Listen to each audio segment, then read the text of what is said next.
भारत 130 करोड़ लोगों का घर, सदियों से सभी धर्म का आदर करने वाला एक धार्मिक देश।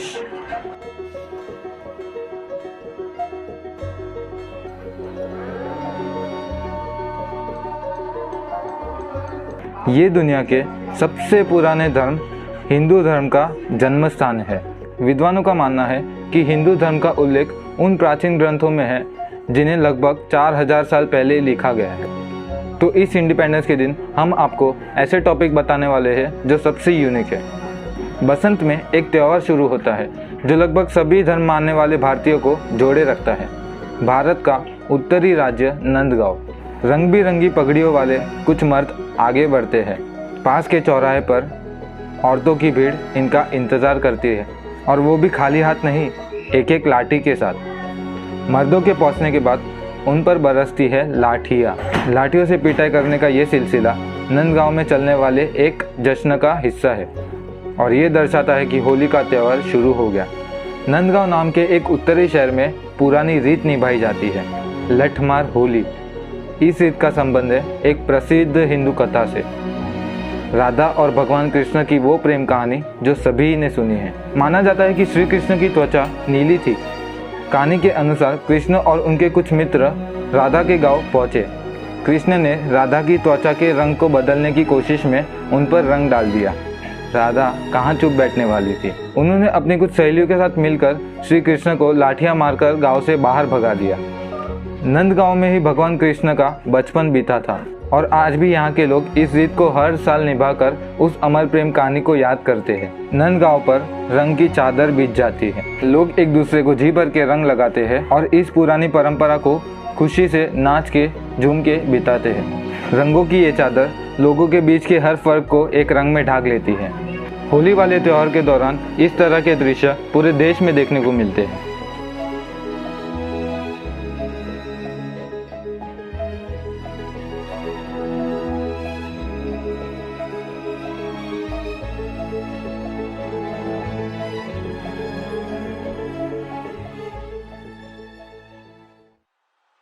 और क्योंकि दुनिया की सबसे तेजी से बढ़ने वाली अर्थव्यवस्था में से एक है भारत, अनुमान है कि 2030 तक इसकी जनसंख्या 20% बढ़कर 150 करोड़ हो जाएगी। इस ग्रोथ का सीधा असर भारत की ऊर्जा के बुनियाद ढांचे पर पड़ेगा। भविष्य में बढ़ने वाली ऊर्जा की मांग से निपटने के लिए भारत के पास है एक इम्पोर्टेंट प्लान। ये इस दशक के अंत से पहले रिन्यूएबल सोर्स से पैदा होने वाली एनर्जी को 40% से बढ़ाना चाहते हैं।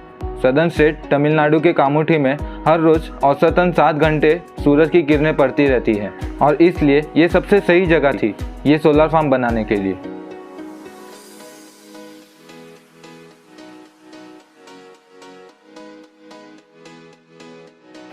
इसे देखने से ही पता चलता है कि ये सोलर फार्म कितना बड़ा है। ये दुनिया के सबसे बड़े सोलर प्लांट में से एक है।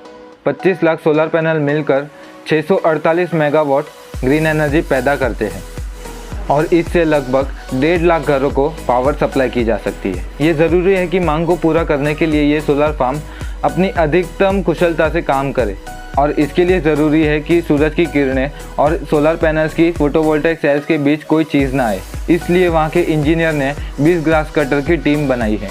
पर गर्मी और गाँव के मौसम के कारण एक और समस्या है, धूल। पैनल्स पर हर रोज़ धूल की एक परत बैठ जाती है, जिसका सीधा असर पड़ता है कुशलता पर। पानी के जेट से पैनल को साफ करने में बहुत समय लगता है, और बहुत लोग चाहिए होते हैं। तो वहाँ के इंजीनियर्स ने एक नया तरीका ढूंढा है, 25 विशाल रोबोटिक मॉप्स। ये मॉप्स हर 100 रिवॉल्यूशन पर मिनट की स्पीड से घूमता है। एक solar power motor solar panel पर वर्टिकली एक रेक्टेंगुलर फ्रेम पर उन मॉप्स को ऊपर और नीचे ले जाती है। एक हिस्सा साफ होने के बाद फ्रेम अपने आप साथ वाले दूसरे पैनल पर चले जाता है। ये रोबोटिक मॉप हर रोज़ काम करते हैं ताकि ये सोलर फार्म उन प्राकृतिक रिन्यूएबल रिसोर्स को अच्छे से कैप्चर कर सके जो भारत को अपनी ऊर्जा की मांग के लिए चाहिए। भारत दुनिया के सबसे युवा देशों में से एक है। यहाँ के 65% आबादी की उम्र 35 साल से कम है। यहाँ पास्ट की कदर करते हुए आधुनिक जीवन के हर फील्ड में नवीनता में विश्वास रखते हैं, फिर चाहे वो बिजनेस या टेक्नोलॉजी हो या फिर स्पोर्ट्स या बड़े इवेंट। यहाँ भविष्य के लिए नई परंपराएं बनती है। कामुटे से लगभग 4000 किलोमीटर दूर भारत के सबसे उत्तरी इलाके में दुनिया के सबसे मुश्किल स्पोर्ट्स इवेंट में से एक होता है। दुनिया के सबसे दूर दराज इलाकों में से एक है लद्दाख। ऊपर से देखने पर ऊंचे मैदान और गहरी घाटियों वाला बंजर इलाका दिखाई देता है। कुछ दूरी पर हिमालय की ऊंची चोटियां नजर आती है। ये इस ग्रह की सबसे युवा पर्वत श्रृंखला है। इस बेरहम इलाके में दुनिया का सबसे मुश्किल स्पोर्टिंग इवेंट होता है। 2012 में शुरू हुई ये अल्ट्रा मैराथन लद्दाख में सबसे खूबसूरत पर बेरहम इलाके में आयोजित की जाती है। खारदुंगला चैलेंज दुनिया के सबसे ऊंचे और मुश्किल इलाकों में होने वाली 72 किलोमीटर की मैराथन है। इसे 21वीं सदी का नया स्पोर्टिंग फेस्टिवल बोलना गलत नहीं होगा। खारदुंग और लेह के बीच के पहाड़ों में होने वाली इस रेस को 4 चरणों में बांधा गया है। पहला चरण 32 किलोमीटर लंबा है और इस दौरान धावकों को खारदुंगला पहाड़ पर 1400 मीटर ऊपर चढ़ना पड़ता है। ऊपर से देखने से ही पता चलता है कि कितना मुश्किल है आने वाला रास्ता। सर्दी के मौसम में यहाँ तापमान 0 से भी 18 डिग्री कम चला जाता है। ऐसे भयानक मौसम से कई बार बाकी के देश से कट जाता है लद्दाख। ये मैराथन सितंबर के महीने में शुरू होती है, यानी कि सर्दी शुरू होने से ठीक पहले। इस दौरान खारदुंगला का तापमान लगभग -5 डिग्री सेल्सियस होता है। यहाँ के वातावरण में समुद्र तल के मुकाबले ऑक्सीजन 50% कम है। ऐसी कठिन परिस्थिति में रेस को पूरी करने की जिद जानलेवा भी हो सकती है। शब्बीर हुसैन खारदुंगला चैलेंज को 3 साल लगातार जीतने पर इन्होंने इतिहास रच दिया है।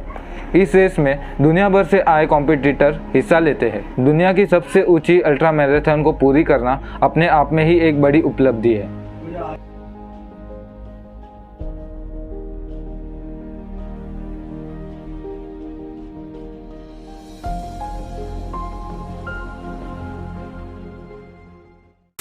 भारत का दिल दिल्ली, एक आधुनिक महानगर।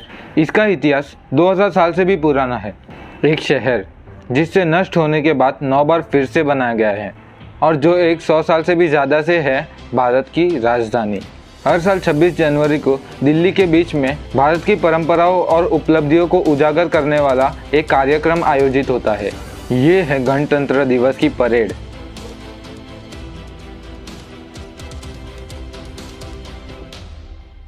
राजपथ पर दोनों तरफ बैठे 1 लाख से भी ज़्यादा दर्शक भारत की सबसे बड़ी शोभा यात्रा को देखते हैं और तकरीबन 4 करोड़ लोग देखते हैं इसे टीवी पे। देखते हैं इसका सीधा प्रसारण। इंडियन आर्म फोर्स की अलग अलग रेजिमेंट में से एक दस्ता सबसे अलग नजर आता है। इंडियन बॉर्डर सिक्योरिटी फोर्स का ऊँटों का दस्ता। ऊँटों के दस्ते का हर एक सैनिक रिपब्लिक डे की परेड में शामिल होने पर गर्व महसूस करता है। इस दस्ते को करीब 7 किलोमीटर का रास्ता सही फॉर्मेशन से तय करना होता है। इस परेड को बेहतर बनाने के लिए बेहद ज़रूरी होता है कि इसमें सबसे अच्छे ऊँट और ऊँट सवार हिस्सा ले। दिल्ली से 570 किलोमीटर दूर है जोधपुर। यहाँ पर सारी परेड की प्रैक्टिस की जाती है। इस परेड में शामिल होने के लिए शारीरिक रूप से तंदुरुस्त होना बेहद ज़रूरी होता है। सभी सवारों और ऊँटों को ये साबित करना होता है कि वो परेड में शामिल होने के लिए तैयार है। साथ ही सैनिक और ऊँट जिम्नास्टिक रूटीन में भी माहिर होने चाहिए ताकि वो दिखा सके कि उनमें टाइट फॉर्मेशन रहने की योग्यता है। सवारों को अपने ऊँटों के साथ के रिश्ते को मजबूत करने के लिए बहुत मेहनत करनी पड़ती है। आखिर में सारे ऊँट और सवारों को एक खास तौर की नृत्य शैली में अपना हुनर दिखाना होता है। हर ऊँट और सवारों का प्रदर्शन लाजवाब होना चाहिए। एक छोटी सी भी गलती उन्हें परेड का हिस्सा बनने से रोक सकती है। सब पर बहुत दबाव होता है, पर इतनी प्रैक्टिस के बाद इंसान और जानवर की हर एक टीम की टाइमिंग बेहतरीन हो जाती है। किसी का एक कदम भी यहाँ वहाँ नहीं पड़ता। प्रैक्टिस पूरी होने के बाद ऊँटों का दस्ता तैयार हो जाता है अगली रिपब्लिक डे की परेड में कमाल दिखाने के लिए। भारत की ये बात सुनते हुए हमें वो देश नज़र आता है जो अपनी अनोखी परंपराओं को संजोता हुआ आगे बढ़ रहा है। ये वो धरती है जहाँ कल की उपलब्धियाँ आज भी आज के भारत को प्रेरित करती है। तो दोस्तों बस आज के लिए इतना ही। Thank for. अरे रुको, अभी और 4 पार्ट बताना बाकी है। तो हाँ दोस्तों, ये बताना तो भूल ही गया, आगे की 4 बातें अगले पार्ट में आएगी। तो जुड़े रहिए इस सफ़र पर। Thanks for watching this video.